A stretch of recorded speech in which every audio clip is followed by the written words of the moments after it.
everyone. Welcome to Winner Take All. We have a special guest interview today. We have Kristin Savilia, the CEO of Joor. Kristin, so excited to have you with us. Thanks for joining. Alex, thanks for having me. Joor was just in our number 2 in our top 50 B2B marketplace ranking. Congratulations. We've loved tracking the story and the progress that Joor has made, and it's quite tremendous. Just particularly over the past few years, with you at the helm of this very exciting company. So congratulations. Thank you. We're really excited to be part of this. And thank you for taking the time to come speak with me as well. Would love to hear a little bit of your background. You came from XO Group, and then, what brought you to Joor, and what does Joor do? Sure. I was the president at XO Group, which is parent company to the Knot. And what my job was there was that the digital transformation of the wedding planning process. So planning your wedding, turning that into a digital and eventually marketplace experience, making it easy for brides or couples to connect with the vendors that they do business with. I was approached by the board of directors of Joor kind of during my tenure there. And I was so excited by the opportunity because, first of all, I came from the retail space. I was a buyer at Macy's executive training program, truly a merchant at heart. And when I heard what Joor was trying to do, I just was really amazed and I wish I had it. So essentially what Joor is doing is that we have digitized the wholesale buying and selling process. So that process of getting on an airplane and flying to a trade show or going to a showroom multiple times a year, Joor did 2 things. First, initially, we were a mobile-first company, and we enabled you to bring iPads with you. So sort of that first step towards digitization was really about in the showroom or at the trade show, the ability to be digital when you made your item selections. What we then became, or I'd always been trying to teach the audience, was really about fully being digital. And unfortunately, or fortunately, it took a global pandemic to really have this part of our business kick in, which was the virtual showroom and true marketplace experience. So essentially, we are digitizing that process, taking a process that predominantly was done offline. And I think what's really important to understand is this is the moment of intent in the wholesale world where you're making a decision of what to carry in your stores or on your website. And the fact that most folks had been leaving that to paper line sheets and Excel spreadsheets is a little scary. And that's what Joor has changed. We've turned it into a platform experience. Love it. And by the way, I mean, this is no small company. At least from the last press release or the last announcement I have was basically from a year ago, December of 21, where you were saying you'd over 60% growth, which was bringing you to over $1.5 billion in GMV. Each month. Each month, right. Each month. Sorry. Yeah. Sorry. Yeah. Each month. Is that the latest stat? A little bit bigger now. So we actually have, we're going to do 20 billion in GMV this year. Wholesale GMV, by the way, not retail. Retail is obviously a lot larger. We have 400,000 retailers and 13,900 brands interacting on the platform. That's amazing. Also, capitalization wise, your last fundraise was a little under $50 million. And that was, at a really strong raise in the low 400s of valuation. And that was summer of 21, right? So correct. Right when you were just saying how you had the pandemic to really give you a huge boost to use all the technology and the tools that you'd been investing in long before then. Correct. And so, really well capitalized as well, right? Correct. Very well capitalized. It's just such a powerful positioning. I mean, I guess it's kind of funny. I mean, it's kind of like, who are you competing against? Because in a lot of other, if we look at that top 50 B2B marketplace report, right? Like a lot of those other B2B marketplaces are mostly in direct competition with incumbent B2B distributors. But when you think about who your incumbents were, it didn't seem like there was a bunch of existing distributors, right? It was, or was it more that behavior change, right? It was a behavior change. I think some folks would say we compete with trade shows, but we don't agree with that. We actually help trade shows. So Joor's positioning is that the approach to the industry really should be hybrid. Just like you as a shopper on the consumer side, don't just devote yourself to going to stores. So don't just shop online. You do it all. You do both. Whatever is convenient for you in that moment or has the best assortment or helps you in that moment. We feel the same way about B2B in that, go to that trade show because trade shows do still make sense, but also the ability to do it online if you can't attend that show, or if you need more time than the 3 or 4 days a trade show has to do that shopping. So we aren't really competing with any digital player. And again, we've been really firm in saying we're not competing with the physical either, we're enhancing it. So for example, we launched a product called Joor Passport during the pandemic with the sole purpose of helping our trade show partners. We ended up hosting 60 trade shows. We transacted over $1 million in the first couple of weeks, actually, with those trade show events. And all of those trade shows have re-signed with us because they understand that digital is an extension of the physical. And when they stop seeing us as competitors is when the business has really got good for both of us.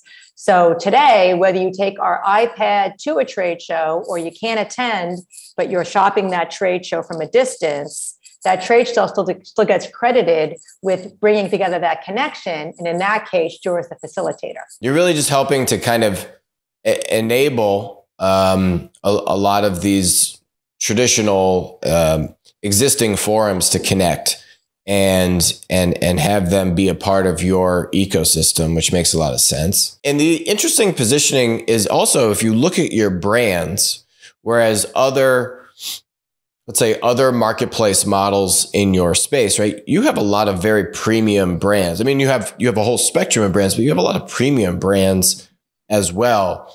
I mean, it's in clothing and textiles, but it's also in other categories, right? That also seems somewhat unique in terms of the cachet that Joor has with its, what did you say, over 9,000 brands? Actually, over 13,900 brands. Yep. What's interesting about Joor is we started in the hardest category, which is luxury. So we started at the top and worked our way down. We didn't work our way all the way down, and that's intentional. Because when you think about our audience, which we describe as discerning brands who care about who's around them and very much care about their distribution, is who fits in Joor. So if you're a brand who doesn't care about your distribution, Joor might not be for you, to be frank. Because we really do vet both sides of our audience. So the brands that join us, we make sure are established for the most part, or up and coming, but have a good cachet to them, as you mentioned. On the retailer side, we do vet our retail audience. So we have 400,000 retailers who we know will shop discerning brands. And we are, unlike others out there, a connections-based system. So both parties need to accept each other to do business. Because when you think about what we're showing at Joor, it's generally private information, especially for these discerning brands, which is their wholesale pricing and their wholesale assortments. And we're showing those assortments 6 months early. So 6 months before they're going to hit someone's selling floor. So you can't just allow anybody into your showroom. And we needed to really replicate that exact type of experience digitally. So connections-based is the way we did it, where we do vet both sides, but ultimately the brand says, yes, I want to allow this small business or this large retailer into my showroom to see my products. It's kind of like what we would call more of a closed marketplace model, right? It's not as kind of just open, kind of race to the bottom, pricing competition, which is what you tend to equate with marketplace classically, right? But it's kind of like you're enabling both sides to connect. You're giving them kind of all the seamless buying experience and other tools, which we're going to get to in a second, that you would expect to come from a nice digital experience, procurement experience, but also still preserving the more one-on-one connections and relationships between supplier and buyer. Is that how you view it? Yeah, it's definitely a relationship business. And you can still make new connections on Joor. We're going to do about 400,000 new connections this year. But it's a situation where the brand trusts Joor to have vetted those retailers and does their own review of the retailer's profile and accepts them. So we do still drive and make new connections, but it's in a more controlled way. It's kind of like Open Door, right? Saying, hey, here's technology, run your restaurant business, and then they were able to bring you new diners, and then they might have a different monetization model for the demand that the platform is bringing to the restaurant, as opposed to the existing relationships that people are just already calling up and booking a table. Is that a similar mapping to how you guys are thinking about structuring those different channels of value? We're probably going to be headed in that direction. Right now, our monetization is that's included. You can meet new people on the network. But as we further develop our marketplace capabilities, definitely we'll be looking at models like that make a lot of sense. I just love scrolling through your website. You look at this, for the brands, the website that you will provide to brands and all the technology that you've put around these virtual showrooms and all these things. It's pretty awesome. I think what's distinctive about Joor is that marketplace is only one segment of our business, which you were alluding to. We started out actually on what I'll call the enablement tools side of the business, which I will stand here and argue, having built both, in many ways is harder. It involves being integrated with, in our industry, 100 ERP systems, because nobody really owns the ERP space on the brand side. And 100 just gets us 90% of the market. So you can imagine the work you need to do there, which is a whole nother problem for another day. But yeah, I see that. 100 ER. That is no small feat. That is, I do not envy your engineers. That is, yes. That is not easy to do. It's not easy to do. And it's one of our secret sauces is that we've already done it and we're consistently keeping up with it. And the changes that everybody makes, we have to keep up with the different APIs. So it's definitely a feat to itself, which is why I think I found that to be harder than the marketplace side. So what we did with that was we built enablement tools. So all the tools you need to digitally do wholesale business. So the example, of course, starts with the virtual showroom, the ability to show all of your items digitally to any retailer that you give permission to shop that showroom. But we also have order management tools. Some tools people don't even realize we have. One of our most popular is called Cancel Replace. In the fashion industry in particular, styles get dropped. You show a certain amount of styles 6 months in advance, and you actually look for the popularity of those styles based on retailer feedback. And then some of the styles you just decide not to make. But then you have a few retailers that have ordered those styles, and how do you notify them? Without Joor, you're on the phone an awful lot or sending an awful lot of emails trying to rescue the business or salvage the dollars for something else. With Joor, you're literally pushing a button that goes to the buyer that says, "Hi, Alex, we've dropped the white sweater, but we recommend this version of a white sweater that we are making, accept or deny." So we really salvage on average $1,800 per style dropped just by using this one feature of our platform. So, again, what's different of Joor is that you meet on the marketplace and that's great. But our relationship doesn't end there. It actually starts there. You then take that relationship out of the marketplace, but still within Joor's ecosystem to do business together. So unlike most marketplaces where you're able to sort of track usually that first transaction, maybe some repeat business, but not always because they break the network. They break out of the marketplace. That doesn't happen at Joor. Hence the reason why there's $20 billion of GMV going through. We capture that whole wholesale buying and selling experience. Yeah, it makes complete sense. It's a trend we actually see somewhat broadly in the overall ranking is this theme of kind of SaaS to marketplace, where you were able to solve these challenges with technology for one or possibly both sides of the market, but just by providing a great tool and software and capability, right, to solve their problem. And then marketplace came after. And we're seeing that in more places, I feel like, across the spectrum of B2B, which is a pretty interesting dynamic and a difficult shift, right? So it's interesting you're saying Yeah, I mean, getting those SaaS products and relationships and that value prop really nailed was maybe harder. Is that what you were saying? I found it harder, and it just built this stickiness. It just took us a long time. Joor's been around for 13 years, and we spent most of our years building up that enablement, we call it, the relationship, the integrations, and getting them to utilize our tools at a really high engagement.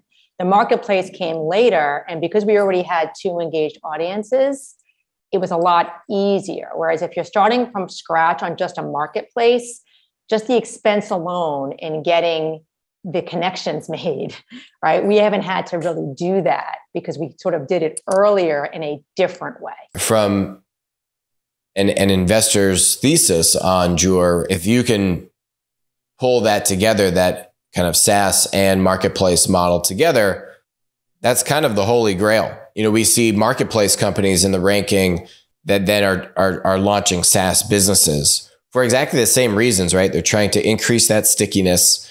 They're trying to, solve more needs than just say the demand that they're bringing to their suppliers, and trying to more holistically solve the needs of either their producers or their consumers or both. Right. Exactly what Joor's philosophy has been. And it's why we continue to expand. And we call ourselves an ecosystem, not just a platform, because we're always looking to bring in new functionality that we know our audience needs to really complete that wholesale buying or selling process. And I think that goes to, the other thing I want to touch on, which is Joor Pay. This was a big new product announcement, which is still pretty recent.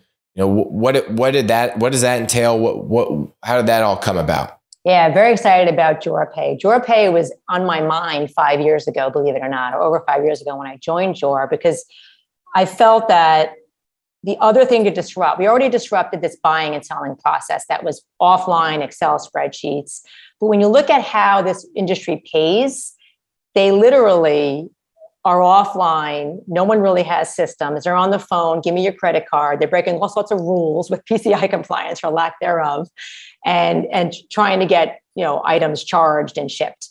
So I was passionate about figuring out how to embed payments onto Joor and do this for them in a simpler way that enabled them to get paid more quickly, which at the end of the day is what brands needed. But the problem was, when you really look at the B2B space, it's much more nascent. Everyone's doing the buy now, pay later on the consumer side. And we actually initially approached all the people you could think of right now who are very successful on consumer buy now, pay later, and couldn't get anybody to help us because our average transaction is $5,000. So telling me you're going to give my client $100 over 3 months was not going to help. And we ended up doing a trial with one person, but it wasn't really a B2B company. It was Stripe, which gave us sort of a hint and a taste of, hey, there's something here. But we quickly realized after about a year of learning that it wasn't going to be the solution, and that actually we were going to have to build the darn thing because nobody was really doing it the way we needed to. So on September 13th of this year, we launched Joor Pay after a 3-month beta period, a very successful beta period. Joor Pay does what the industry needs, not only in difficult times, whatever we're calling these times, near recession or whatever we're calling this, but really coming from my buying background, it helps the industry all the time. Because the conundrum that you need to solve is, I'm a brand and I want you to pay me immediately. On the other side, I'm a retailer and I don't want to pay you until I get the goods on my selling floor and sell them. So Joor Pay solves this in a couple of ways. First and foremost, embedded payments. Everything's in the platform, including invoicing. We also have an external link that you can put into any invoice like you'd expect, and you can run everything through a singular platform, which is Joor Pay. Built in our typical functionality like follow-up messaging and get easier collections because it's all embedded. PCI compliance, so credit cards are held and retained on the platform. But the second thing that we do that's super exciting is that we're offering net 60 terms. This is at no cost to the retailer, and there is a cost to the brand, but much less than factoring would be for them. So if I'm the brand and I'm using Joor Pay, net 60 terms are automatically included. I the brand, am getting paid in 3 days, and the retailer is paying in 60 days. So it's solving that exact conundrum I opened with. Brands getting their money so they can build the product, retailers shipping, getting it to the selling floor, selling the goods, then paying their bill. The third thing Joor Pay does has to do with the global environment, but it's about FX and how variable that's been. So a lot of companies struggle with global business because of the FX and having to figure out how to translate everything. And Joor does that as well, embedded in this solution. So you sort of get these three big wins: embedded payments, net 60 terms, FX, in one solution, and you're paying a lot less than you would pay to do each of these things individually. The 130 plus geographies, I mean, that is such a much more unique characteristic, just given Joor's positioning, than maybe a number of other B2B marketplaces where, yeah, they have international, but not at that scale. Yeah, we actually transacted in 150 countries this year.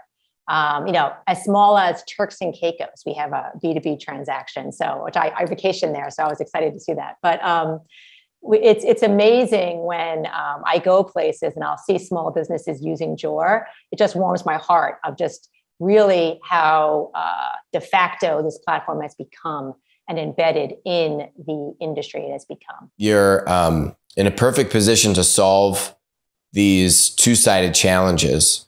You're already touching both sides. Payments is one of the biggest, if not the biggest, kind of value-added services that we see all B2B marketplaces heavily investing in.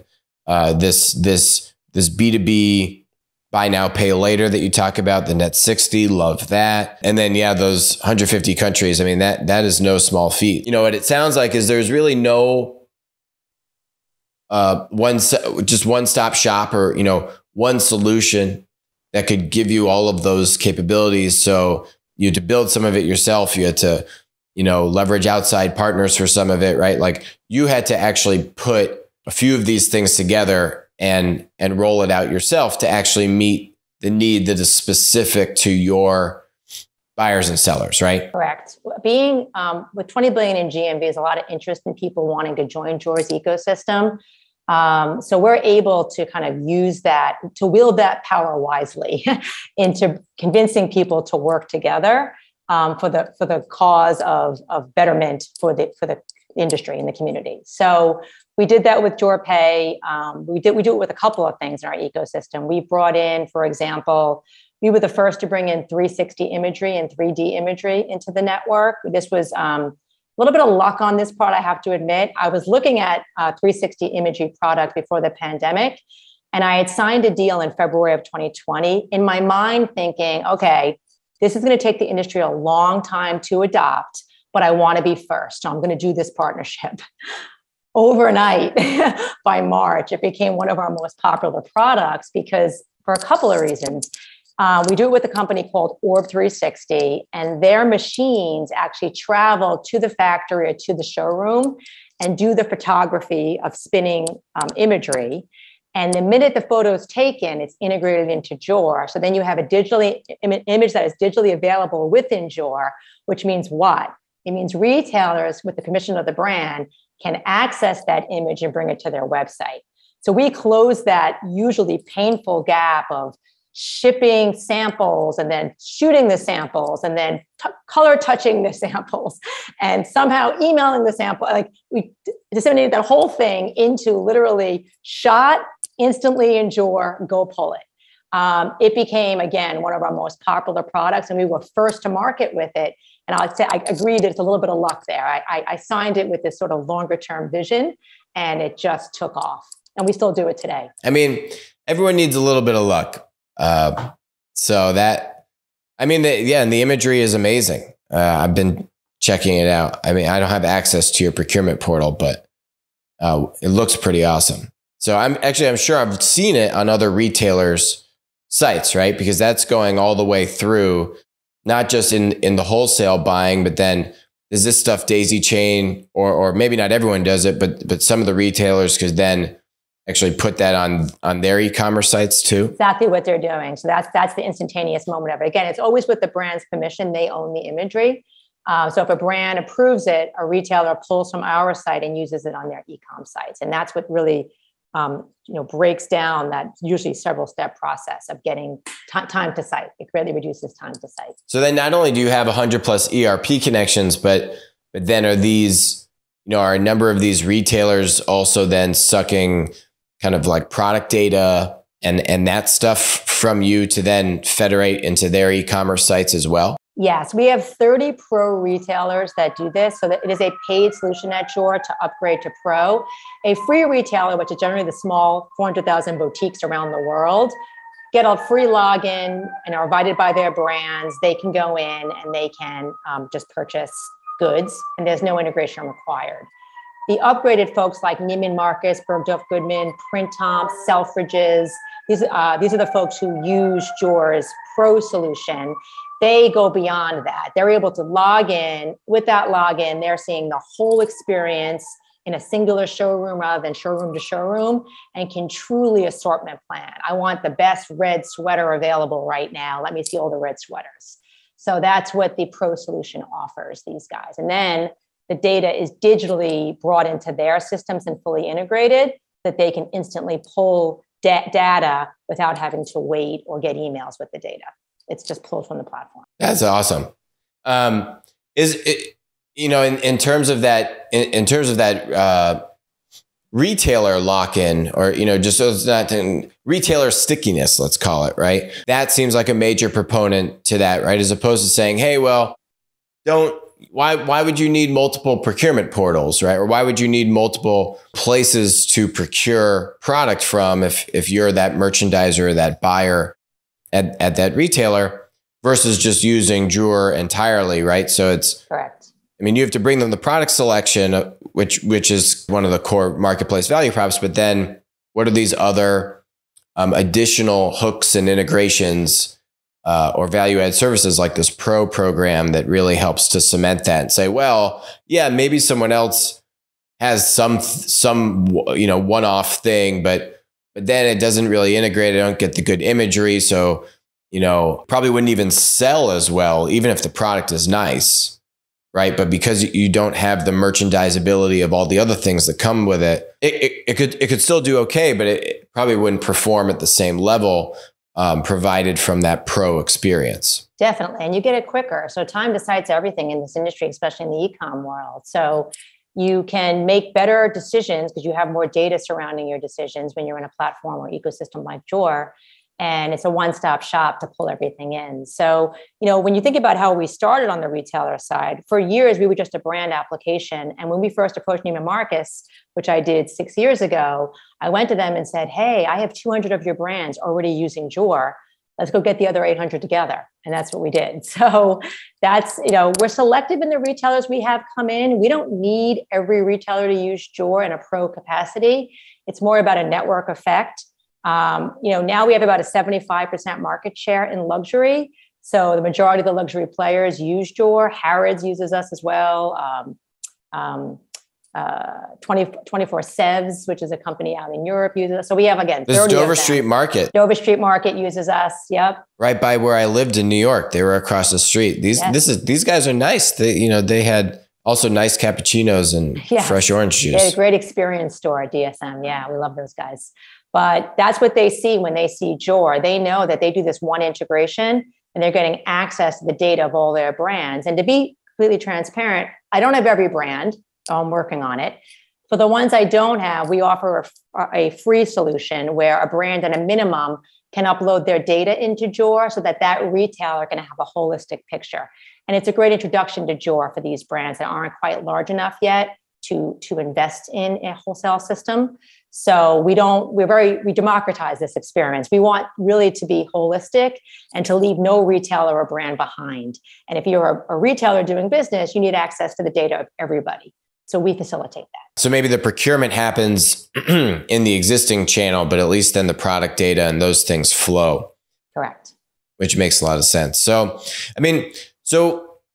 if you look at the procurement landscape for these retailers, let's say larger retailers, right? Other companies on our ranking are also offering them these centralized capabilities to procure. Maybe not for the products that you have, but for example, like cosmetics and personal care products, right? What do you see on the horizon? Is there a consolidation? Is there an expansion into other verticals to say, well, how could we bring more of these things all under one roof for those kind of mid to large size retailers that sell a variety of different things? Is it going deeper? Is it both? How do you see that future evolution of kind of I guess these larger retailers and where that's all headed? Yeah, we entered fashion home last year for that very reason. Our retailers were asking us for it. We'll always stay discerning. So I'll say it out loud. You won't see Joor working with Walmart. It's just not on brand, and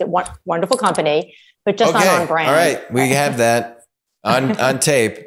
So, it just wouldn't make a lot of sense. I don't think that, Saint Laurent or Kate Spade would appreciate if I suddenly had all these different, Rubbermaid on my great company, but it doesn't make sense on our platform. The area that does make sense that we've been looking into, but it's bought a little bit differently, is the beauty and perfume space. And you had mentioned beauty. So there's an opportunity there because a lot of these guys do carry those products in their stores, whether they're a small business that carries an eclectic assortment or department stores.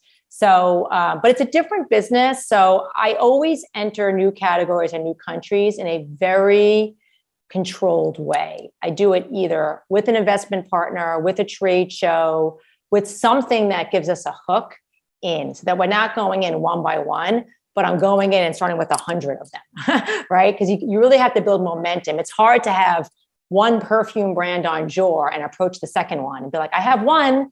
It's a lot easier if you have a partnership and you have, 100 of them on, and then you approach. So that's how Joor does it, and that's how we'll do it when we're ready for the beauty space. Just to expand on that, right? So what we've seen just in doing this, this exercise, if you look at those cosmetic personal care kind of marketplaces, they're also catering to retailers. But the interesting thing with them is they're actually not only helping you procure from the brand, but they actually have kind of two core transactions, two marketplaces. A number of them actually started by connecting those up and coming kind of cosmetic brands with suppliers, with like chemical providers and ingredient companies, right? And then they said, oh, well, why don't we help you also connect to retailers that are going to buy your cosmetics and distribute your cosmetics to consumers, right? But now, so the retailers are really interested in actually seeing that end to end, actually seeing where are these ingredients, what chemicals are going into this, right? So that, and that the marketplace, through its technology and its vetting and curation, which you're kind of talking about with the curation you do on who can come onto Joor, similar kind of thing. If now I'm the retailer, I can trust that, yes, I love, my consumers love this personal care product, but also that it was made with these ingredients and yada, yada, yada. And then that can flow into that, basically that page on their site to sell to consumers. Is that a theme or a trend you're seeing in your categories? So in our space, it's more about sustainability. Right. So you would be more about organic probably, but in perfumes, but sustainability is really important. We're a tracking mechanism for sustainability. So we have not gone upstream, and there's no reason why Joor, other than focus, couldn't be a materials supplier as well, right? Go upstream and be a marketplace there. As CEO, I think one of the toughest things you do is work on, there's so many opportunities to say yes to, and saying no is probably what my real job is. And staying focused. There's just so much opportunity in what we do that we're not planning on going upstream to be a materials marketplace. However, capturing and verifying whether something is sustainable is something that I do see as part of Joor's ethos, something we should be doing. And that's not something we would do alone. There's partnerships we're already exploring of people who are already doing this.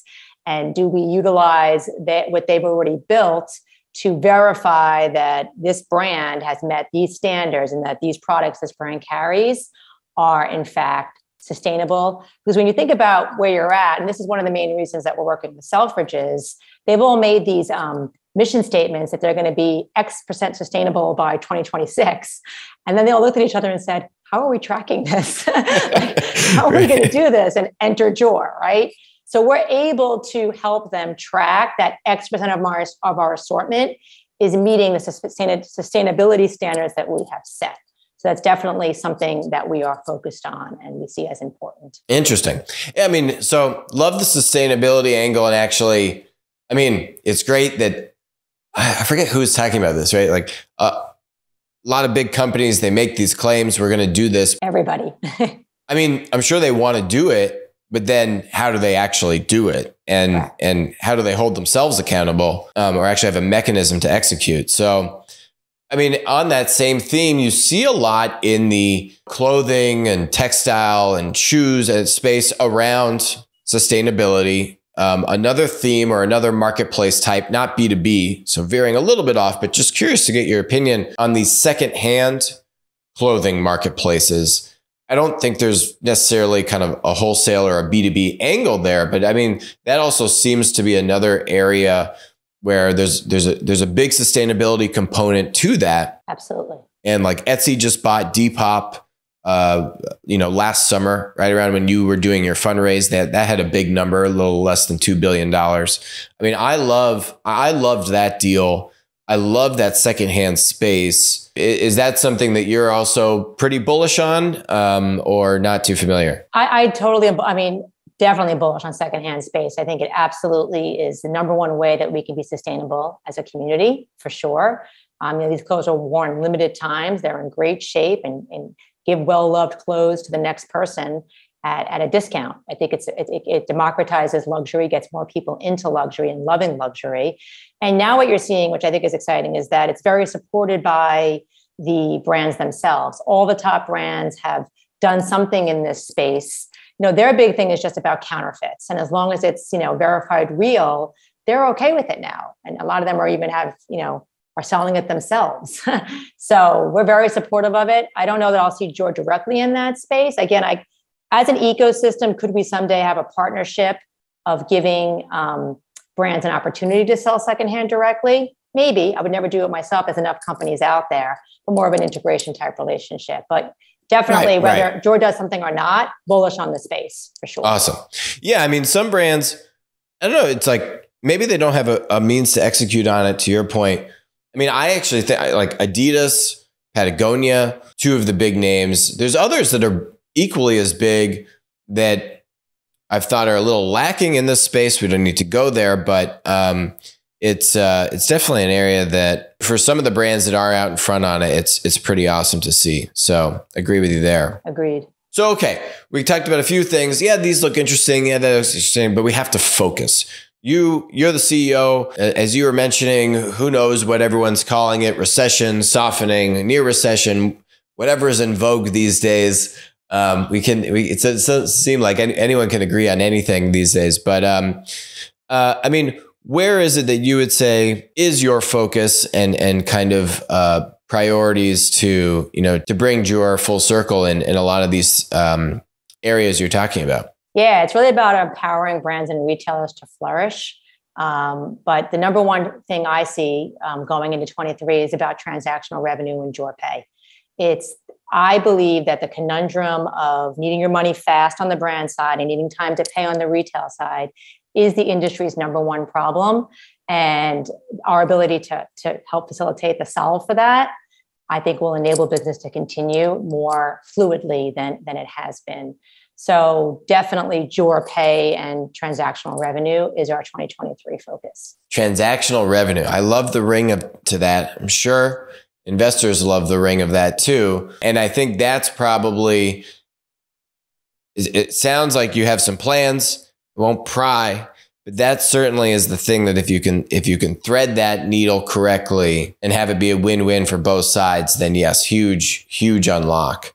For the value prop, the business model and all those things. We agree. And I think it's just the perfect fit that it's not that we're forcing something on an audience. It's what the audience most needs. So product market fit, check. And now it's just about execution, which to me is exciting. So what did I miss, Kristin? Anything we should highlight about the space or other initiatives that we didn't get to? No, I just would say if you're a brand or a retailer listening and you haven't made that step to digitize wholesale yet, please do so. Also, I think one thing I'd mention is that we did publish an industry trends report last week, and wholesale is coming back, guys. So any D2C business that is looking for other distribution methods, this is the least expensive. So consider it. And, Joor can be very helpful there in you embarking on this. If Allbirds goes to wholesale like they are, I think it really shows that any D2C brand can do that and should be doing that. Don't ever limit your distribution to just one mechanism. If you're wholesale only, do some D2C. Like I'm talking both sides of this now, but really, really vary your distribution. Yeah, I'm sure there's a bunch of D2C brands that haven't even ventured into wholesale waters. And it's really, there's a digital version of that, which is a marketplace. But department stores are marketplaces, guys. They're just physical ones. So don't shut down on that idea either. We're seeing a lot of GMV come through still for our department store friends, like we are for the small guys as well. And they're investing heavily in e-commerce, right? They also are buying for both, right? That buying is both for their website and in-store. Correct. Kristin, thank you so much for joining us. Number 2 on our top 50 ranking of B2B marketplaces in 2022. Such a great honor to have you with us on the show. And we wish you all the best in 2023 and beyond. Alex, thank you so much. And thank you for ranking us number 2. It really is an exciting time here at Joor. Appreciate it.